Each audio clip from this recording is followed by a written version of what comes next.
Welcome to the Krista Hermanson Design podcast. This week, Chris is going to help us create a living room layout that works.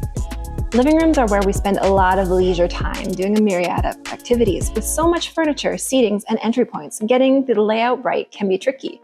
So Krista, how can homeowners be sure to create a space that can do all of that and still look good? So getting the right performance or results from a room really is about Stephen Covey's principle of beginning with the end in mind. So that means determining your targets. What are your targets? What are the important things that you're trying to accomplish in a room? Is it storage for maybe toys? Is it play areas for kids? Is it conversation areas for adults? Is it all of the above? What we are hoping to accomplish in a room will determine the roadmap that we take to get there. So it depends on the age and stage of your family, and it also depends on the size and scale and functionality that you require from your rooms. So we don't always need to have our seating facing the TV?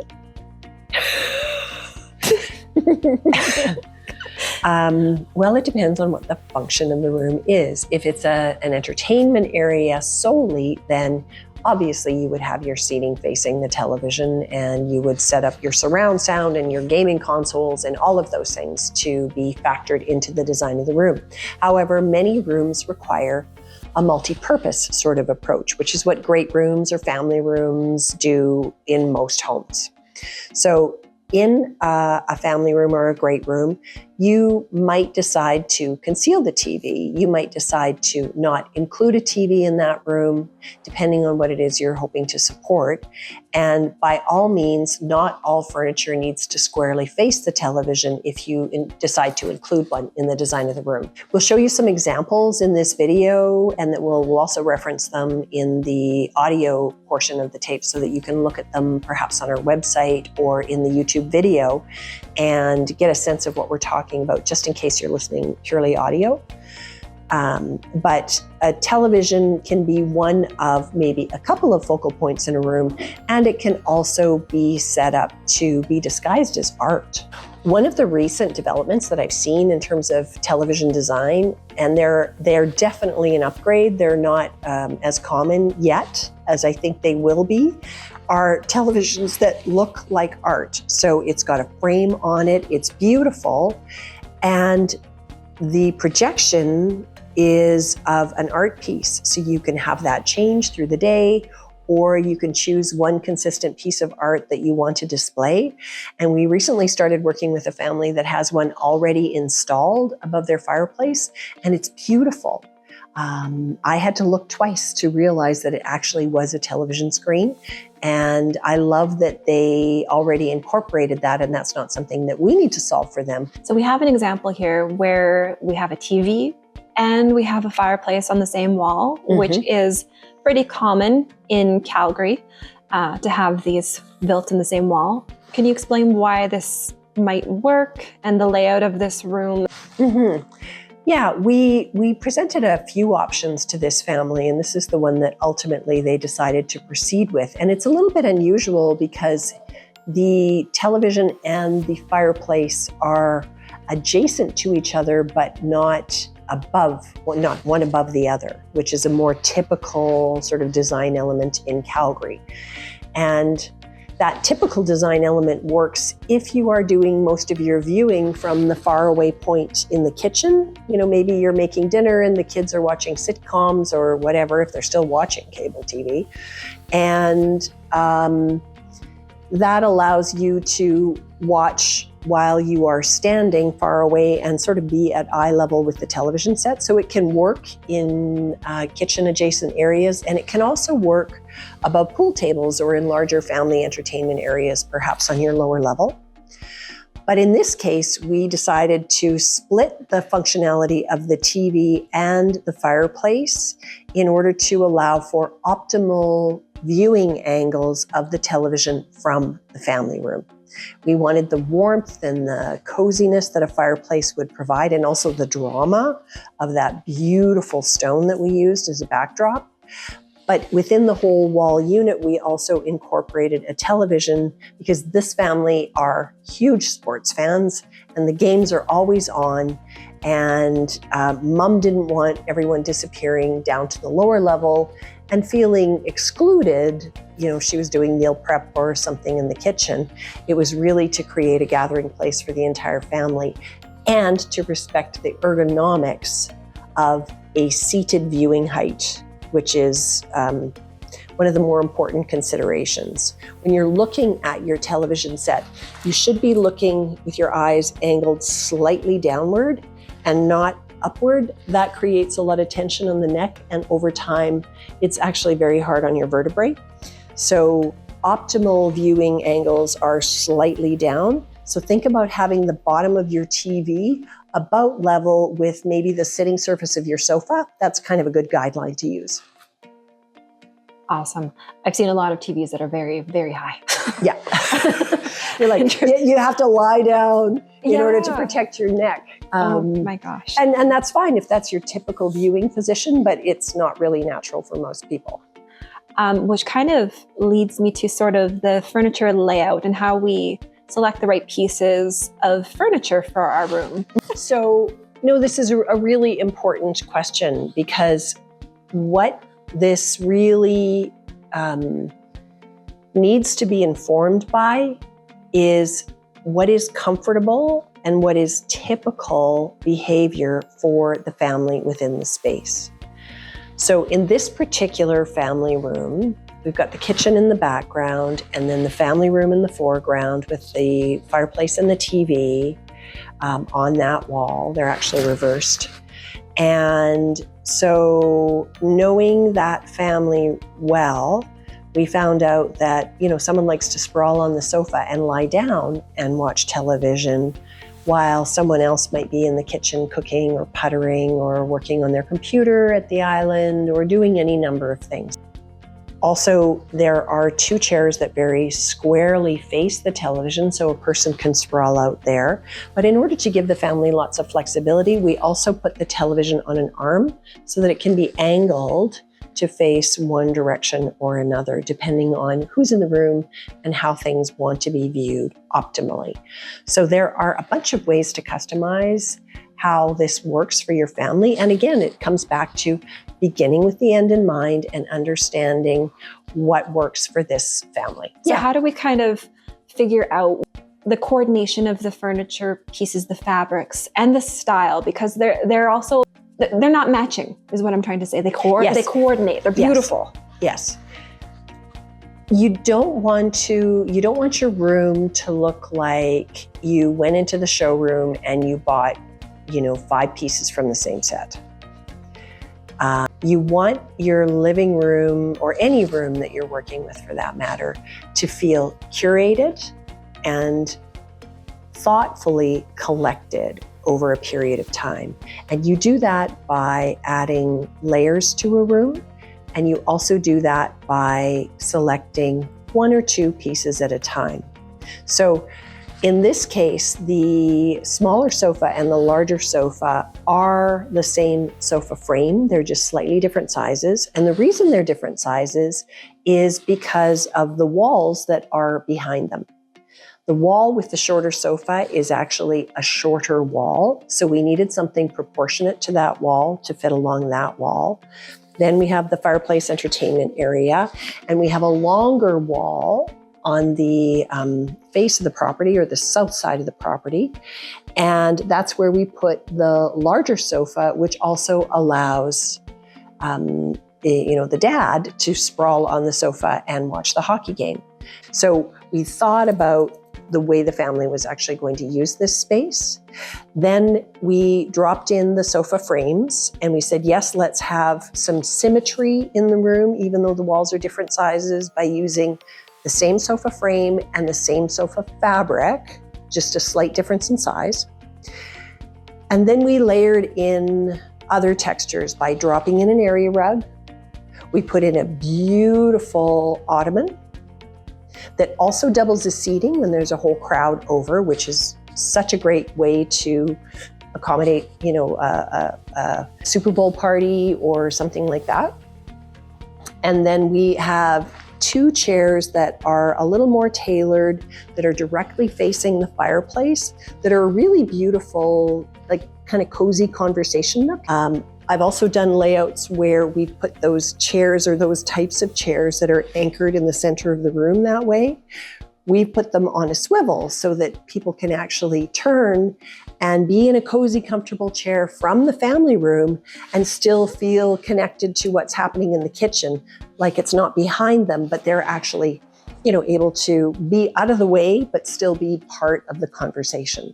So there's so many ways to layer in furniture and make it function for the way your family lives. Right. And this particular layout, so those chairs are backing onto the kitchen, like you said, and the nook.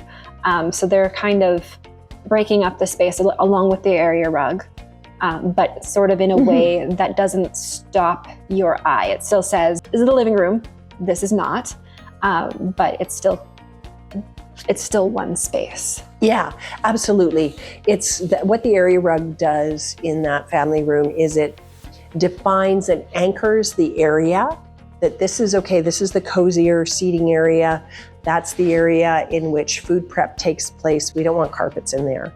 And the area rug that anchors the living room is large enough that it tucks nicely under at least the front feet of the furniture, if not all the way back. I think that a lot of homeowners struggle with finding the right scale of furniture. And we talked about this in a previous podcast about clearances for dining rooms. Is there a similar clearance allowance space in between our furniture pieces that we should be thinking about?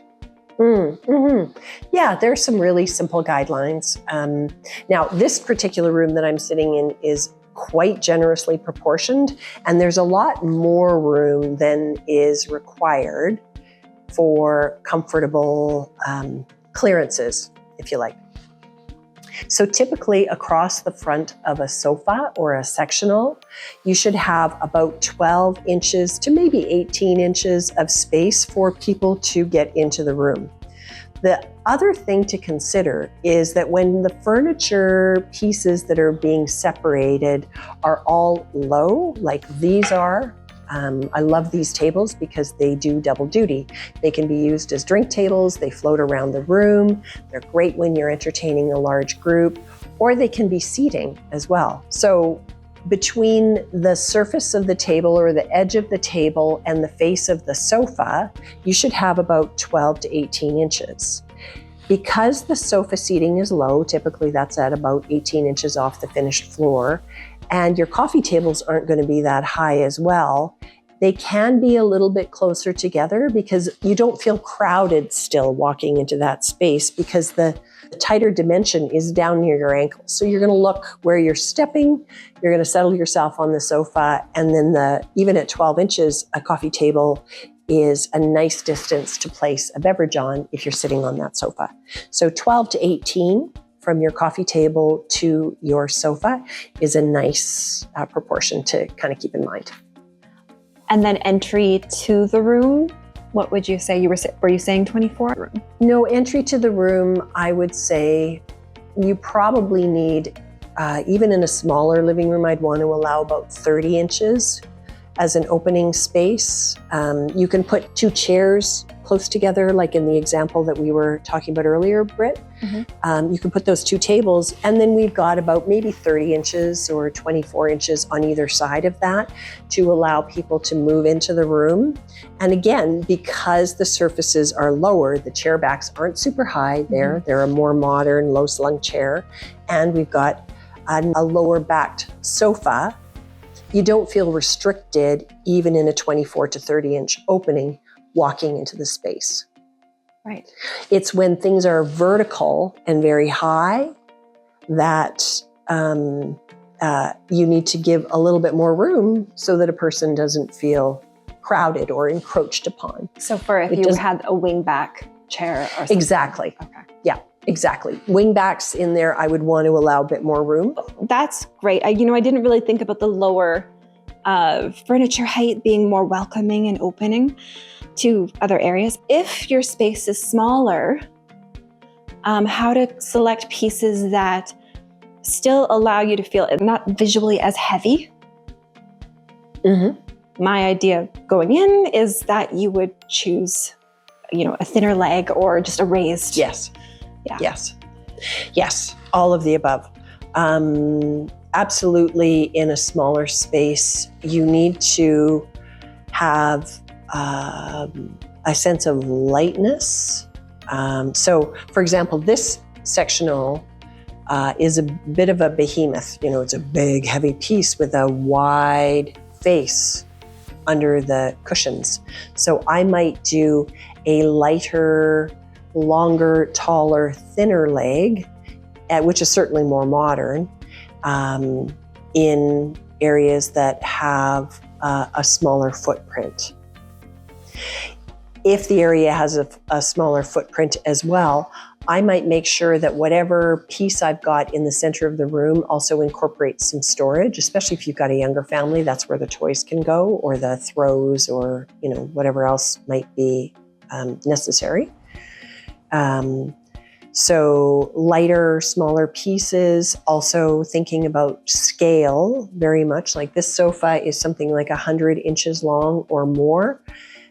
In a condo-sized place or an infill-sized home, you might have a sofa that measures about 84 inches, which would be proportionate to the size of the room. So everything is about proportion of the initial footprint or floor space of the room that you have available, after you subtract out whatever you need for circulation. Great. What's another way that we can delineate spaces and have them still sort of coordinate? Mm-hmm. Yeah, so there are two examples that spring to mind. And the first is a media room. If we go to the lower level on the project that we've been talking about, we put in a big screen entertainment system. Big screen, insert sound effects here. And we put in a monster-sized sectional in order to provide a lovely, cozy snuggle pit to watch movies, play games.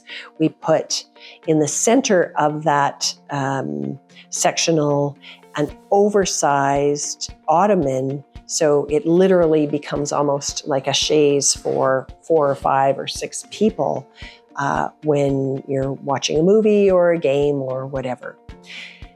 But sometimes people want a snack, or they get hungry, or maybe you want to have a Super Bowl party. So what we did in that case was immediately behind that big cozy sectional, we placed a series of tables immediately behind the back of the sofa that still gave this spectacular view of the screen, but with seating so you could sit and eat your burger and enjoy the game without making a mess of the upholstery or having to juggle a plate on your lap. It was completely comfortable and still very much engaged in the focal point of the room, which was the entertainment that's being presented. So that's option one. And that's a great way to manage food and kids and movie night and all of those kinds of things. It's the modern equivalent of TV dinner trays. I don't know. TV tables. Some people will know what I'm talking about, Britt. Maybe you don't, but. Oh, she went there. Anyway, so that's one way to deal with food and kids and entertaining and Super Bowl parties, and it's a great way to solve that problem. The other way that we have used those sort of console tables, if you like, is to delineate an entry area in homes where the front door is immediately adjacent to the living room seating area. And this is very typical of sort of mid-century homes in Calgary. You come in and there you are, you're in the living room.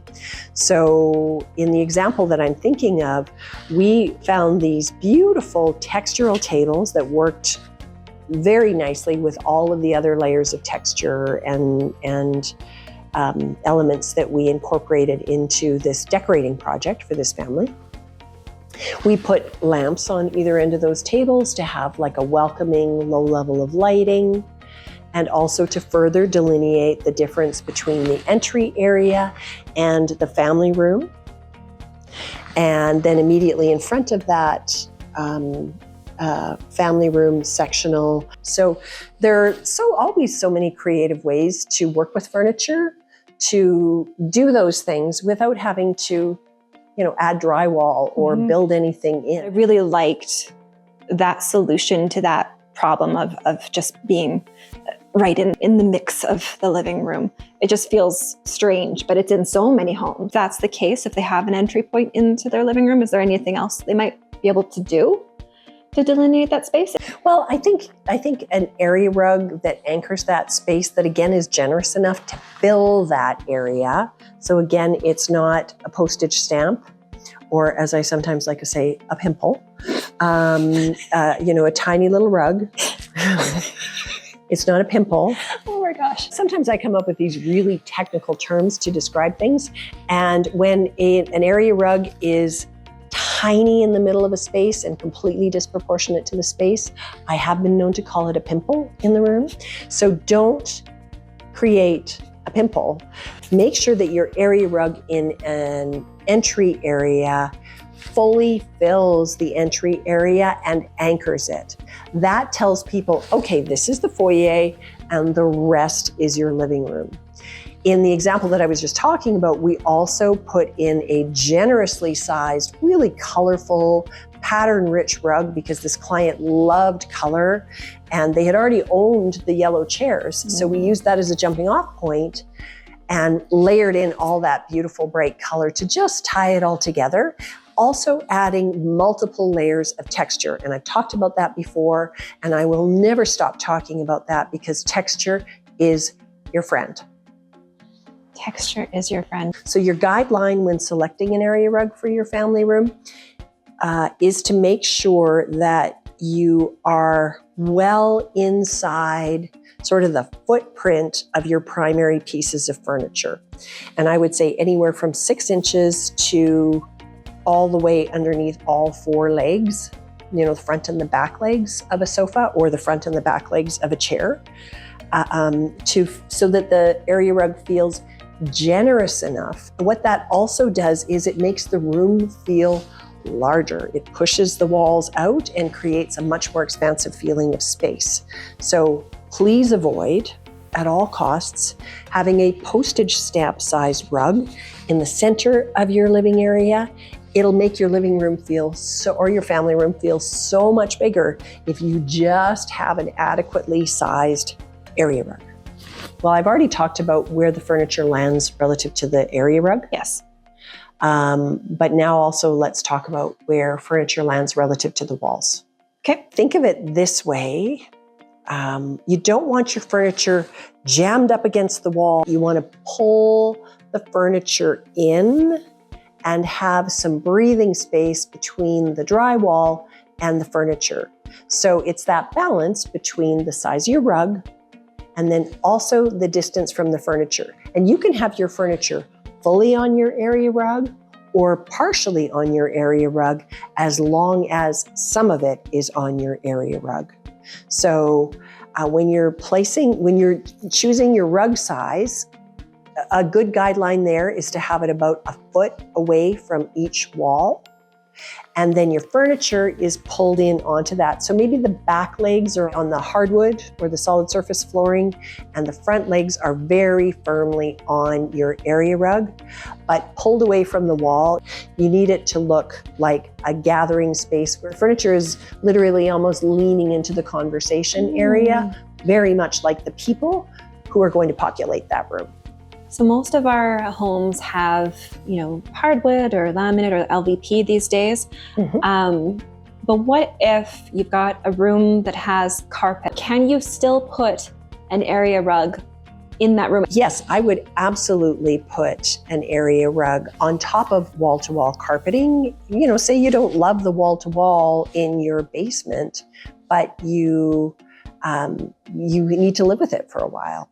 I would drop an area rug still to anchor a conversation or seating area, or maybe just a viewing area for the big screen.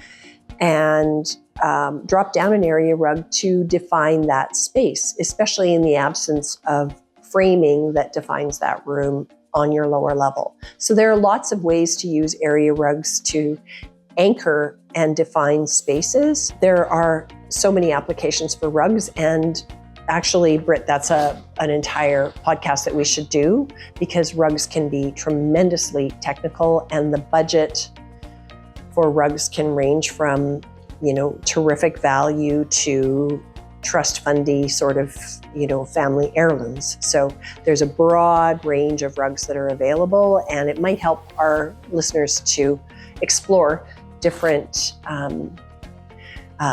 value points or what to look for in a rug and quality points, and maybe we'll bring in an expert for that. That would be great. Let us know if that's something that you would like to hear more about as well in the comments. We would love to hear your questions to help us know what you want to know. Because Krista's sitting here with her beautiful design head, and you just have to ask the right questions, and she is open to answer.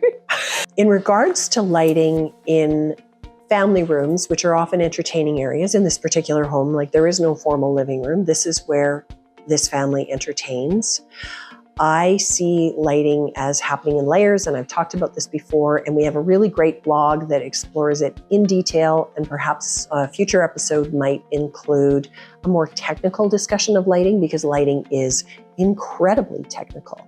But in this particular room, we've given dimmable lights in 2 locations with these beautiful telescoping lamps. And the lamps are super functional because they allow for very great task lighting if a person did needlework or fine work or just wants to read in a cozy chair. So that was part of the functionality in choosing the lighting for this room. And then also for when this family entertains, the overhead lights are on dimmers. So if you want mood lighting, you can absolutely take the lighting down, light some candles, maybe turn up the volume on the lamps, or bring some of those smaller scatter lamps that I've shown in previous episodes, and create mood lighting for evening in this room that is soft and very conversational and allows for that sort of groovier, more loungy sort of feeling at night when this family entertains.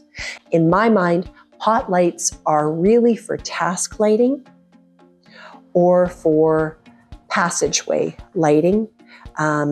I like to see other options in lighting in a room that are supplemental to task lighting, and so that one can add layers of lighting. And there are times when you need full-on lighting and you're cleaning or you're involved in some very fine task work and you need to be able to turn the lights way up. But it's dimmers that allow you to do that, and dimmers are the best investment you can make in terms of creating mood in your home. Oh, that's beautiful. Just thinking of it kind of mirrors that Hygge vibe too, with the placement of our furniture, just giving that energy to bounce off of and invite that connection piece and invite you in. Yeah, but I think it's a nice way to think of leaning into conversation, to leaning into connection, to leaning into creating a hygge space. And certainly that's central to what we do and why I love to talk about these things, and could ad nauseum, but we'll set you free for today. And thank you for joining our little podcast. I so appreciate you joining us. And if you have ideas or suggestions or curiosities about anything related to interior design, we would love to perhaps address that in a future podcast. So thanks for joining us, and we will see you soon. Take care. Thank you. Bye. Thanks for tuning in. See you next time.